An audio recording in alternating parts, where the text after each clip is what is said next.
fried rice noodles. Ito po yung gustong-gusto nila. So, ito po yung noodles na maliliit. Maliliit. Pino pala, pino. Ito ang gusto ng amo, pino na rice noodles. Tapos, mayroon po siyang sahog na fried egg.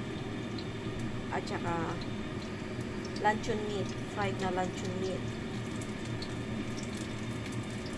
So, in-fried ko muna itong rice noodles, saka ko in-mix itong fried luncheon meat at saka egg. Yan ang paborito ng aking mga amo. Itong simpleng lunch po lang po namin ito. At saka mayroon po kaming gulay. Yan lamang po. So, i-fry ko ang aking cauliflower.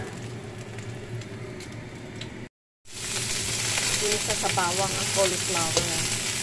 So, kailangan po natin i-boil muna ang cauliflower, lagyan ng kunting asin at asukal at mantika para may lasa na po ang ating gulay.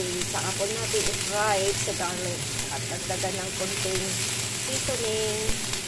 Yan ang aming simpleng lunch na mayroon po siyang rice noodles. Yan po ang rice noodles na gusto ni amo. Yung pino na rice noodles. At saka mayroon po siyang sahog na fried luncheon meat. Ginayat ko po siya ng ganyan, slanting. Tapos, mayroon po siyang fried egg. Ayan, simpleng lunch lamang po. Ayan, aming lunch. Kaya, happy Saturday po sa ating lahat. Happy weekend. God bless sa ating lahat. Dalawang klase lang ang aming kakainin. So, fried noodles na ganito lang. Ayaw nila kasi yung maalat eh. Ayaw nila yung makulay na makulay. Kaya simple lang. At saka mayroon po gulay. Tama na yun na simpleng lunch. Thank you for watching.